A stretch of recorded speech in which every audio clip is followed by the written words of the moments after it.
Hello friends, please like and subscribe to the channel and enjoy the stories. Chapter 1. An Echo in the Rain. The rain fell in sheets, blanketing the bustling streets of Toronto in a shimmering veil of silver.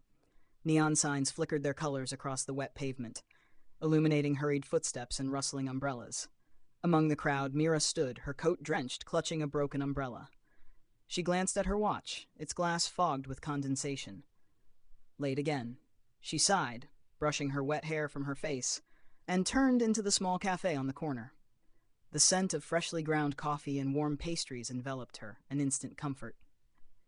Mira shook off her umbrella, water pooling at her feet, and scanned the room. There he was. Across the cafe, a man sat by the window, sketching something in a leather-bound notebook. His dark hair curled at the edges, damp from the rain, and his angular face was illuminated by the soft glow of the lamp above him. He was new. Mira, a regular, knew every patron who frequented this place. Intrigued, she ordered her usual, a caramel latte, and sat 2 tables away, pretending to check her phone while stealing glances at him. She could see the faint lines of a cityscape forming on his page, sketched with such precision it looked alive. As if sensing her gaze, he looked up.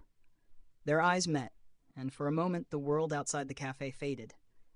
Mira quickly looked away, her cheeks flushing, but he smiled, a small, knowing smile, and returned to his work. The minutes stretched into an hour, and Mira couldn't focus on her book. The man's movements were mesmerizing, the way his fingers danced across the page, creating shadows and light with just a pencil. Then, as he closed his notebook and began to pack up, he hesitated, as if debating something. Finally, he stood, slinging his bag over his shoulder, and walked straight to her table. "You've been watching me," he said, his voice low and warm, with a faint accent she couldn't place. Mira froze, caught off guard. No, I wasn't." He laughed softly, cutting through her flustered denial. "It's okay, I'm not upset, just curious." He held out his hand. "Ethan." "Mira," she said, shaking his hand. His grip was firm but gentle, his skin cold from the rain. "Do you always people watch, or am I special?" he asked, tilting his head with a teasing grin. Mira's lips twitched into a smile despite herself. "You're special," she admitted. "But only because you were sketching. What were you drawing?" "Ah," he said, pulling the notebook from his bag. He flipped it open to the cityscape. "It's Toronto, but not quite. A version of it I see in my mind." "It's beautiful," Mira said, leaning closer. "Are you an artist?" "Not professionally," he replied, closing the book. "Just a hobby, but enough about me. What about you? What brings you here?" They talked until the cafe closed, the rain outside turning into a gentle drizzle. Mira learned that Ethan had just moved to the city, a nomad of sorts, traveling wherever his heart led him. He spoke of far-off places and fleeting connections, a life so different from her structured routine. As they parted ways, exchanging numbers, Mira felt a spark she hadn't felt in years. Ethan was like a gust of wind, unpredictable and refreshing. But the next day, when she tried calling him, the number didn't exist. Confused, she returned to the cafe, hoping to see him again, but he never came back. Days turned into weeks, and Mira began to doubt if Ethan had been real at all. Then one evening, as she walked through the park, she saw something that made her stop in her tracks. On a bench etched into the wood was the same cityscape Ethan had drawn in his notebook. Beneath it were the words, "Some moments are fleeting, but they're real enough to change you. Keep dreaming, Mira." Mira sat on the bench, her heart pounding. She touched the carving, its edges smooth as if it had been there for years. Ethan was gone, but the echo of their meeting remained, as vivid as the rain that had brought them together. Chapter 2. Whispers in the Wind. The days following Ethan's mysterious departure were a blur of emotion for Mira, curiosity, longing, and an odd sense of peace. The carving on the bench became her solace. She visited it often, running her fingers along its lines, hoping to decipher some hidden meaning in the artistry. Ethan had been like a gust of wind, sweeping into her life and vanishing before she could hold on. But the world around her didn't pause. Her routine marched forward. Work deadlines loomed, and the vibrant streets of Toronto buzzed as always. Yet Mira felt as though she were walking through a dream. One evening, the city was bathed in twilight, the sky painted in hues of lavender and gold. Mira found herself wandering aimlessly after work, her feet guiding her toward the bench once more. To her astonishment, a folded piece of paper rested where she usually sat. Her heart raced as she unfolded it. The handwriting was unmistakable, bold, precise, and familiar. "I knew you'd return here, Mira. Some things are too beautiful to leave behind. Follow the whispers in the wind. They'll lead you where you need to be." No signature. No explanation. Just a cryptic message. Mira looked around, half expecting to see Ethan lurking in the shadows, but the park was nearly empty. She pressed the note to her chest, a mix of excitement and frustration swirling within her. Why the games? Why couldn't he just stay? She didn't have long to dwell on it. A breeze stirred, gentle but insistent, ruffling her hair and tugging at her coat. The wind carried a faint sound, soft, melodic, like a distant flute. Mira hesitated, then followed. The sound led her through winding streets and narrow alleys, places she hadn't ventured before. The melody grew clearer, weaving a hauntingly beautiful tune that seemed to resonate deep within her. It was coming from an old bookstore tucked between two towering apartment buildings. The sign above the door read, "Whispering Pages." Mira hesitated for a moment before stepping inside. The scent of aged paper and ink enveloped her, and the warm glow of antique lamps illuminated rows of bookshelves. Behind the counter stood an elderly man with twinkling eyes and a knowing smile. "Ah, you've come," he said, as if he had been expecting her. Mira blinked. "Do you know me?" "Not personally," he replied, "but someone left something for you." He reached under the counter and produced a small package wrapped in brown paper. Mira took it with trembling hands. "Who left this?" The man's smile widened. "A traveler. He said you'd understand." Heart pounding, Mira tore the paper away, revealing a leather-bound notebook, the same one Ethan had been sketching in. She opened it eagerly, flipping through the pages. Each sketch was more intricate than the last. Cities she didn't recognize, landscapes that seemed otherworldly, and people she didn't know. But on the last page she froze. It was her. The sketch was of Mira sitting on the park bench, her expression serene yet thoughtful, her hair caught in a gentle breeze. Beneath it was another message. Some connections defy explanation. Look deeper, Mira. The answers are within you. She stared at the drawing, her thoughts a whirlwind. How could he have drawn her with such accuracy? When had he done this? And why? "Did he say anything else?" she asked the old man, her voice barely above a whisper. "Only that you're on the right path," he said, "and that you should trust yourself." Mira left the bookstore with the notebook clutched tightly in her arms. The melody was gone, replaced by the hum of the city around her. But something inside her had shifted. For the first time in years, Mira felt alive. Ethan had stirred something within her, a desire to break free from the confines of her carefully constructed life. She didn't know where this path would lead, but she was determined to follow it, no matter how strange or uncertain it seemed. As she walked home, the wind picked up again, carrying with it a faint, familiar whisper. "Keep dreaming, Mira." Chapter 3. The Hidden Path. Weeks passed, and Mira couldn't shake the feeling that Ethan's cryptic messages were leading her somewhere, though where, she had no idea. The notebook became her constant companion. Each sketch was a puzzle, each note a breadcrumb. She spent evenings poring over the pages, tracing the lines of unfamiliar landscapes, searching for meaning. One sketch in particular caught her attention. It depicted a narrow street with cobblestones slick with rain, lined with wrought iron lanterns glowing softly in the mist. In the distance, an arched doorway stood, its frame overgrown with ivy. Beneath the drawing, Ethan had written, "Every door is an invitation. Find this one, and you'll understand." It seemed impossible. How could she find a single door in a city as sprawling as Toronto? Yet something told her it wasn't hopeless. Ethan had left her these clues for a reason. She began her search the next morning, retracing her steps to the park and the bookstore, but neither held any new answers. She wandered through neighborhoods she'd never visited before, her eyes scanning every street for the scene from the drawing. Days turned into weeks. Mira was exhausted but determined. And then, one foggy evening, as she walked through the historic distillery district, she saw it. The street was exactly as Ethan had drawn it. The slick cobblestones, the glowing lanterns, and the arched doorway wrapped in ivy. Mira's heart raced as she approached, her footsteps echoing in the quiet. The door was ancient, its wooden surface weathered by time.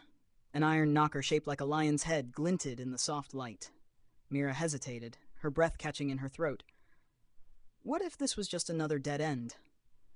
Summoning her courage, she lifted the knocker and let it fall. The sound echoed, deep and resonant. For a moment, nothing happened. Then, with a low creak, the door swung open. Inside was not what she expected. The doorway led to a courtyard bathed in twilight, even though the sun had long set outside. Trees with silvery leaves stood around a circular fountain, its water glowing faintly. The air was cool and carried the scent of jasmine, and there, sitting on the edge of the fountain, was Ethan. Mira froze. He looked exactly as she remembered. Dark hair curling at the edges, his face a mix of calm and mischief. But there was something different about him, something she couldn't quite place. "You found it," he said, standing and walking toward her. His voice was steady, but there was an undertone of relief. "You left me no choice," Mira said, her voice trembling. "What is this place? Why did you lead me here?" Ethan smiled softly. "This is where paths converge, where questions find answers, if you're ready to see them." Mira shook her head, frustrated. "Stop speaking in riddles, Ethan. Who are you? Why do I feel like I've known you forever, even though we've only just met?" His expression grew serious, his gaze locking with hers. "Because some connections go deeper than time, Mira.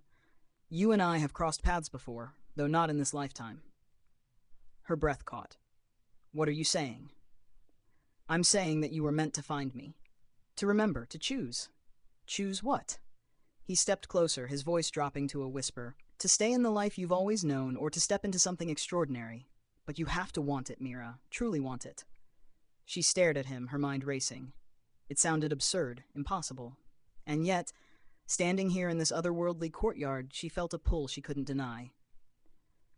"I don't understand," she said, her voice barely audible. "You don't have to," Ethan said. "Not yet." He reached into his pocket and pulled out a small key. "This is for you. When you're ready, it will open the next door." Mira took the key, its cool metal pressing into her palm. Before she could say anything, the courtyard began to dissolve around her. The trees fading into mist, the fountain's glow dimming. "Wait," she cried, reaching for Ethan, but his form blurred, his voice echoing in the distance. "Keep dreaming, Mira, and don't be afraid." The next moment, she was back in the middle of the distillery district, standing in front of the ivy-covered door. It was closed, its surface as ordinary as any other, but in her hand, she still held the key. Chapter 4. A Key to the Unknown. The key was small and unremarkable, yet it felt heavy in Mira's palm, as if it carried the weight of something far greater than its size.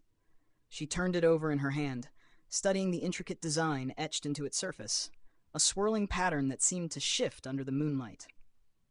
For days she carried the key everywhere, unsure of what to do with it. Her mind oscillated between skepticism and hope. Was Ethan real, or had she imagined him in some strange, dreamlike episode? The door, the courtyard, and the glowing fountain, they felt impossible, and yet the key was tangible proof. On a quiet Sunday afternoon, as the city hummed with life outside her window, Mira sat at her kitchen table with the key resting in front of her. She stared at it, willing it to reveal its secrets. Frustration bubbled to the surface. "What do you want me to do?" she muttered aloud. As if in response, a gust of wind blew through the open window, scattering papers across the room. Mira rushed to gather them, but one sheet caught her attention. It was a page she had torn from Ethan's notebook, a sketch of a clock tower with the words, "Time is the door." Mira's heart raced. She knew this place. The clock tower was a historic landmark on the edge of the city, nestled in a quiet park she used to visit as a child. Without hesitation, she grabbed her coat, stuffed the key into her pocket, and set out. The park was nearly deserted when she arrived, the winter air crisp and biting. The clock tower loomed above her, its face illuminated against the dusky sky. As she approached, a strange sensation washed over her, like déjà vu mixed with anticipation. She circled the tower, searching for something, anything that might resemble a door. But there was nothing out of the ordinary. She leaned against the cold stone, her breath forming clouds in the air. "Time is the door," she whispered. "What does that even mean?" The clock chimed, its deep, resonant tone reverberating through the air. Mira looked up, her eyes drawn to the clock face. Then she noticed it, a faint outline at the base of the tower, barely visible in the fading light. Her pulse quickened as she crouched down, running her fingers along the stone. It wasn't just an outline. It was a hidden door. The swirling pattern on the key matched the faint engravings on the stone. Hands trembling, Mira inserted the key into the lock. It fit perfectly. With a soft click, the door creaked open, revealing a spiral staircase descending into darkness.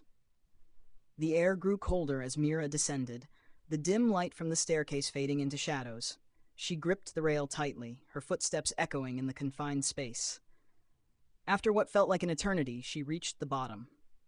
The room she stepped into was unlike anything she had ever seen. It was circular, its walls lined with bookshelves that stretched impossibly high, filled with ancient tomes and scrolls. In the center stood a pedestal, and on it lay an hourglass, its sand suspended mid-fall. Ethan was there, waiting for her. "You're late," he said with a soft smile, though there was no reproach in his tone. "Ethan," she breathed, relief and confusion flooding her. "What is this place?"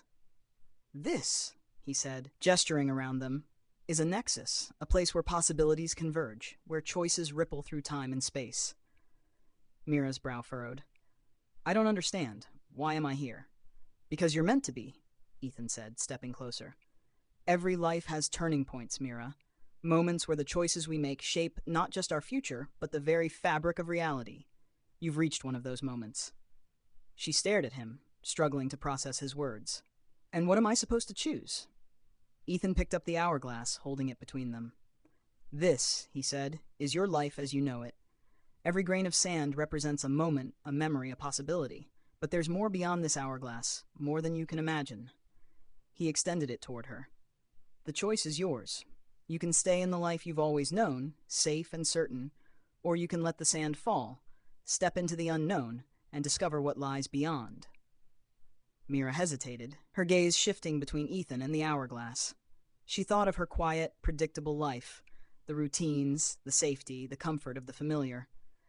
But she also thought of the spark Ethan had ignited within her, the longing for something extraordinary. Her fingers brushed the smooth glass of the hourglass, and she looked up at Ethan. "Will you be there?" He smiled, his eyes filled with both warmth and mystery. "I'll always be where you need me to be." Mira took a deep breath, her decision clear. She tilted the hourglass, and the suspended sand began to fall. The room dissolved into light, and Mira felt herself being pulled into something vast and infinite. A new chapter, a new path, a new dream.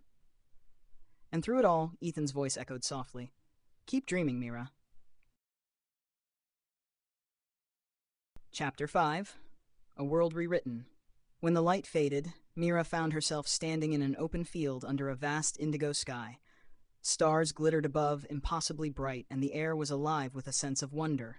The ground beneath her feet was soft, covered in grass that shimmered faintly, as though kissed by moonlight. She turned slowly, taking in her surroundings. In the distance, a crystalline river flowed, its waters glowing faintly blue. Strange trees with golden leaves swayed gently in a breeze that carried a faint, melodic hum. It was a world unlike anything Mira had ever seen, a place that felt both alien and achingly familiar. And then she saw him. Ethan stood at the edge of the river, his back to her, gazing at the horizon where twin moons hung low. He looked more at ease than he ever had, as though this world was a part of him. "Ethan," she called, her voice breaking the serene silence. He turned, his expression lighting up with a mixture of relief and joy. "You made it." Mira walked toward him, her steps hesitant. "What is this place? What just happened to me?" "This," Ethan said, gesturing to the world around them, "is the Echo Realm, a place that exists beyond time and space, where possibilities are born and realities collide. It's a place you were always meant to find." Mira frowned, her mind racing to make sense of his words. "But why me? I'm nobody special. I was just living my life." Ethan stepped closer, his gaze steady. "You've always been special, Mira. You've always felt there was more, haven't you? More than the routines, the mundane days. That longing brought you here. And now you have the chance to rewrite the story. Not just yours, but others as well." "Rewrite?" Mira echoed, her voice barely above a whisper. Ethan nodded, motioning toward the river. "Every ripple in this water represents a choice, a thread of reality. Some flow smoothly, others twist and collide. Here, in the Echo Realm, you can touch those threads, influence them, even weave new ones. It's why you're here, why we're here. She stared at him, her heart pounding. We're here to change reality? Not change it, Ethan said, his tone gentle. Guide it, heal it. There are fractures in the world, Mira, moments where pain and despair have left scars. You have the ability to step into those moments, to offer something brighter, something hopeful. Mira looked down at the shimmering grass, overwhelmed. I don't know if I can do that. I'm just one person. Ethan placed a hand on her shoulder, grounding her. You're more than one person now. You've stepped into a place where dreams and choices converge. The very fact that you're here means you're ready, even if you don't feel it yet. Mira met his gaze, searching for answers in his eyes. And what about you? Why are you here? Ethan smiled, a hint of sadness in his expression. Because I've been here before. I know what it's like to take that first step, to feel lost and unsure. I'm here to guide you, just as someone once guided me. Her chest tightened. Will you stay? For as long as you need me, he said. Over the next few days, or what passed for days in the Echo Realm, Ethan taught Mira how to navigate this strange new world. The river became her guide, its ripples revealing moments in time where she could intervene. Some were small, a child's decision to share a toy, a stranger's choice to smile instead of turning away.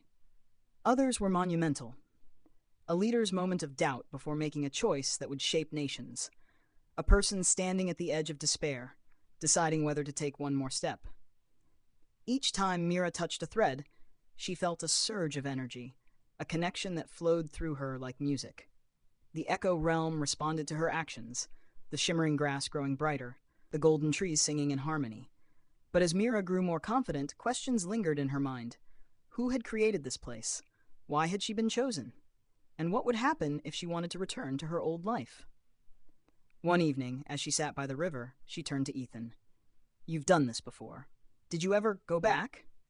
He hesitated, his gaze fixed on the water. I tried, he admitted.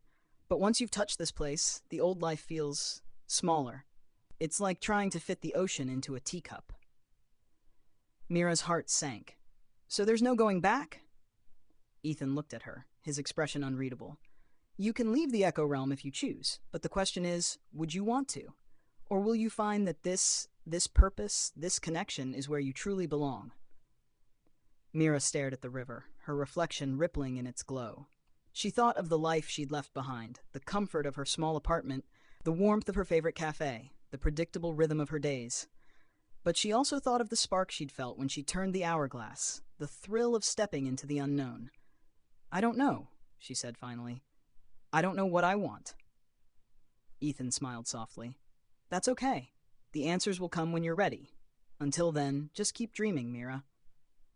And as the twin moons rose higher in the sky, Mira leaned back, letting the music of the Echo Realm wash over her. Unsure of where her journey would lead next, but ready to follow wherever it might go. Final chapter, A Thread Beyond Time. Mira didn't know how much time had passed in the Echo Realm, days, months, or maybe years. The concept of time felt slippery, unimportant. She had grown into her new role, weaving threads of light into the fabric of existence, mending fractures with a grace she hadn't known she possessed. The Echo Realm felt alive in her presence, its golden trees glowing brighter, the crystalline river singing in harmony with her every movement. Mira was no longer the hesitant woman she once was. She had become a force, a guide, a quiet architect of possibilities. But even as she embraced this purpose, one question lingered in her heart. What was her own thread in this tapestry? And where did it lead? One day, as Mira stood by the glowing river, tracing its ripples with her fingertips, she felt Ethan's presence before she saw him. He always appeared when she needed him, and this moment was no exception. You've been quiet, Ethan said, his voice soft but knowing. Mira didn't look up. I've been thinking about my thread, about where it goes. Ethan stepped beside her, his gaze fixed on the water. And what have you discovered? She sighed, her breath a faint mist in the cool air. I don't think I belong here forever. I've seen what this place can do, how it heals and guides. But I can't help feeling like there's something unfinished waiting for me, out there. Ethan's silence was both understanding and sad. You've done more than you realize, Mira, but if your heart is calling you back, then perhaps it's time to listen. She turned to him, her eyes searching his. What will happen to you? He smiled faintly. I'll remain. This is where I belong. But your journey was never meant to end here. It was meant to begin here. You'll carry what you've learned, what you've done, into whatever life awaits you. Her chest tightened. I don't know if I can leave you behind. Ethan reached out, gently touching her hand. You're not leaving me behind. You're carrying me with you. Every thread you've touched, every ripple you've shaped will always be a part of you and of me. Mira felt tears sting her eyes. How do I go back? Ethan gestured to the river. You already know. The Echo Realm is a reflection of choice. All you have to do is choose. She looked down at the shimmering water, its surface alive with the memories of her journey. Closing her eyes, Mira took a deep breath, her heart steady. I choose, she whispered. When Mira opened her eyes, she was lying on her bed in her small apartment. The morning light streamed through the curtains, painting the room in golden hues. She sat up slowly, her mind a whirlwind of emotions. Was it all a dream? The Echo Realm? The glowing river, Ethan? She looked down at her hands, half expecting the key to be there, but they were empty. Yet something felt different. The world around her seemed sharper, more vibrant. She could hear the laughter of children playing outside, the distant hum of traffic, the song of birds on her windowsill. And then she noticed the notebook on her bedside table. It was open to the last page, and written in Ethan's familiar handwriting were the words, Every thread you touch leaves a mark. Keep dreaming, Mira. Tears filled her eyes as she pressed the notebook to her chest, a bittersweet ache filling her heart. Mira stood, her movements purposeful. She didn't know what the future held, but she knew she wasn't the same person who had wandered through the park weeks, or perhaps lifetimes ago.